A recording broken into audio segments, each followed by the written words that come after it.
Alright. Hello, my name is August Sperling, and I'm reading Galaxy Zack. Chapter 1. Play ball. Zack Nelson and his friend Drake Taylor sat in the home stadium of the Crescent City Comets. A bright orange field spread out below them. "Okay, Drake," said Zack. "I know I'm still a new kid on Nubulin, and I've never seen a Galactic Blast game before, but I have one question. Where are the players?" Drake smiled and pointed to both sides of the field. Zack looked down and saw two teams of robots. Suddenly a whistle blew, and all of the robots scrambled out onto the field. "So people don't play Galactic Blast, robots do?" Zack asked. "The robots pitch and hit and run in field," explained Drake, "but people operate the robots using remote control units." The game began. Zack was thrilled to see the Galactic Blast was played just like baseball back on Earth. He instantly understood the game. A robot batter smacked the ball deep into the outfield. A robot outfielder made a diving catch. "This is so cool," said Zack. "I've got to tell my friend Bert about this. We used to watch baseball together all the time back on Earth." "Zack, would you like to share a bag of roasted Nebunuts?" Drake asked. "They are my favorite snack at a Galactic Blast game. They are very crunchy." "Sure," Zack exclaimed. "My treat." Zack got up from his seat and hurried to the snack stand. He bought a big bag of roasted Nebunuts. "That will be 2 Triptons, please," said the snack vendor. Zack finished around in his pocket. He pulled out 2 square yellow coins. "Thank you," he said, handing the coins to the vendor. The nuts were warm and hard, sweet, smoky smell. Nebunuts look like peanuts, only they're much bigger and rounder, Zack thought. When Zack returned to his seat, he was surprised to find another boy sitting there. Zack recognized the boy from his class. He was a Sprocket student named Seth Stevens. "Oh, hi," Zack said. "You're sitting in my seat." "Oh, yeah? Well, it is my seat now," Seth shouted. "But I was sitting there first," argued Zack. "Well, I'm sitting here now, wimpy earthling," Seth shot back. "Come on, Zack," Drake said as he stood up. "Let us go and find other seats. I think I see some open seats by your dad." What a bully, Zack thought. He followed Drake. Zack and Drake found 2 empty seats a few rows away. Zack's dad was sitting nearby with some of his Nebulate friends. Dad smiled and waved at Zack and Drake. "What's Seth's problem?" asked Zack as he sat down. Seth is the Phase 2 class bully," Drake explained. Phase 2 was Zack and Drake's grade in school. "He likes to give kids a hard time, especially new kids." "Great," thought Zack. "That's just what I need." And that is the end of chapter 1. Eli, I finished chapter 1. Alright, keep going. Why would you say that? I'll just cut it out. I'm not editing this like crazy. Just keep going. This is okay, fine.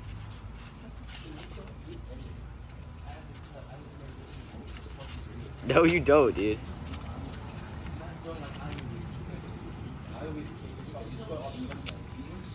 Hello, my name is August Sperling, and I'm reading Chapter 2 of Galaxy Zack. The next day, Zack floated through space. Whenever he saw a cool-looking planet, he dropped down for a visit. One planet had giant trees and were more than a mile tall. Another planet had waterfalls that fell up, not down. Zack wished he could visit every single planet in the galaxy. "Zack," said a soft voice that came drifting through space. "Zack Nelson," the voice said, a little louder this time. "Can you please tell the class the answer to problem number 7? Zack looked up and realized that he was not in space at all. He was sitting in school, in Miss Rudolph's class at Sprocket's Academy. He had been daydreaming.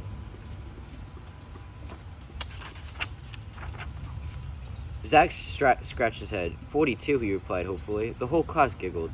"Zack, we are studying grammar at the moment, not math," Miss Rudolph explained. "Please pay attention." The rest of the morning dragged for Zack. Just before the sonic recess bell chimed, Miss Rudolph made an announcement. "Don't forget the Sprocket's Academy Explorer Club is going on a very special trip this week," she began. "The club will be going to Juno. It's not too late to sign up." Wow, Zack thought. He had been reading all about Juno in the Space and Science section of the Nebulan News, the planet's online holograph newspaper. Juno had just been discovered. Zack really wanted to go there. Students who go to this trip will be helped with Nebula navigators explore this new planet," Miss Rudolph explained. Zack then slipped into another daydream. This time he was exploring Juneau. He stepped into a cave and found pieces of old pottery. There must have been life here thousands of years ago, explorer Zach announced the scientist. Zach, this is the most amazing discovery yet, said the head of Nebula Navigators. You will be famous.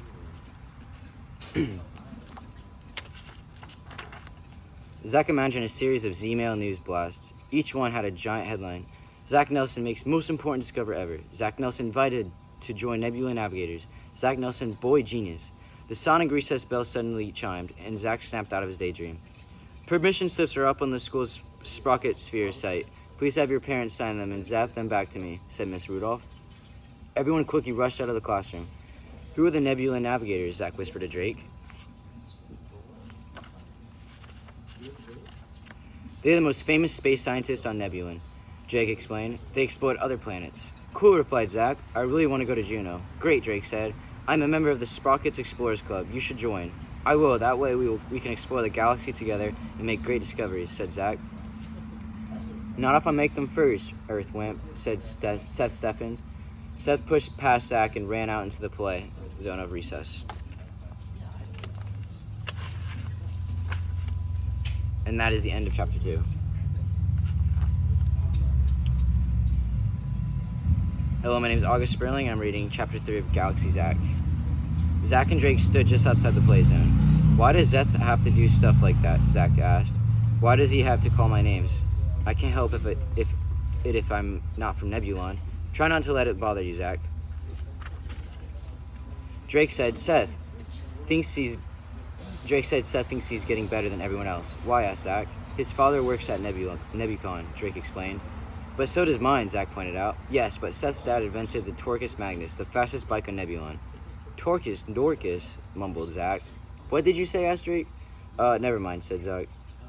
So is it even faster than your bike? Zach had ridden Drake's cool, super fast Nebulan bike the day they met.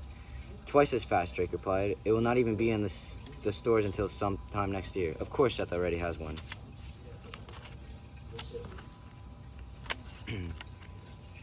That's still no reason to be so mean, Zach said. Zach and Drake stood in line for the Simulan course.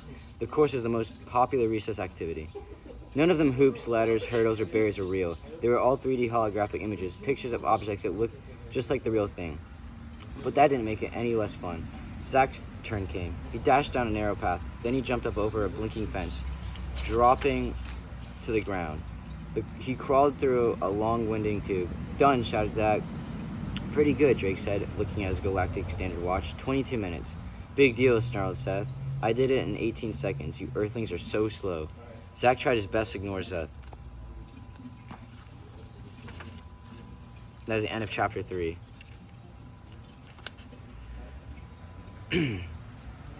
Chapter 4 of Galaxy Zach. Zach looked at the Sprocket's speedy bus, home from school. He couldn't wait to tell his parents about the Explorers Club and the trip to Juneau. When he got home, Zach's dog Luca was there to greet him. Hey there, Luna, said Zach. He kneeled down to pet her head. Luna licked Zach's face. Her tail wagged happily. I'm glad to see you too, girl, Zach said. Come on. Zach's mom, Shelly Nelson, was in the garage. She was setting up the family's old barbecue grill from Earth. What do you need that for, Mom, Zach asked. Can't you just ask Ira to cook whatever you want? Ira was a Nelson family indoor robotic assistant. He was part of the electrical, mechanical, computer, and communication system of the entire house. Ira cooked all of the Nelson's meals. He also took messages, announced visitors, and made sure the temperature in the house was always comfortable. I thought it would be fun to show our new Nebulite friend how we made food back on Earth, Mom explained. So your father and I are having a barbecue party this weekend. Sounds like fun, said Zach. He realized that it was Monday. The journey to Juneau was scheduled for Thursday. I'll be back by then. Back, Mom asked, stopping what she was doing. Back from where? From the planet of Juneau, Zach exclaimed. He couldn't hide his excitement. There's an Explorers Club at Sprockets. They're going to Juneau later this week. Can I join, Mom? Can I? Drake's going. We'll be helping the Nebula Navigators explore Juneau. That's great, Zach, Mom replied. Of course you can go. I'm very glad that you found a school club you want to join. Dad and I will be downloaded the permission form and Zach get back to the school. Yep, you was, said Zach. Mom gave him a hug before he rushed inside. When Zach entered the kitchen, a familiar voice greeted him. Welcome home, Master Just Zach, Ira said immediately. When Zach first met Ira, he called Zach Master Zach. Zach told Ira that he didn't have to call him Monster, just Zach was fine. Since then, Ira had called him Master Just Zach. Zach was used to it now, and he kind of liked it. Hi, Ira, replied Zach.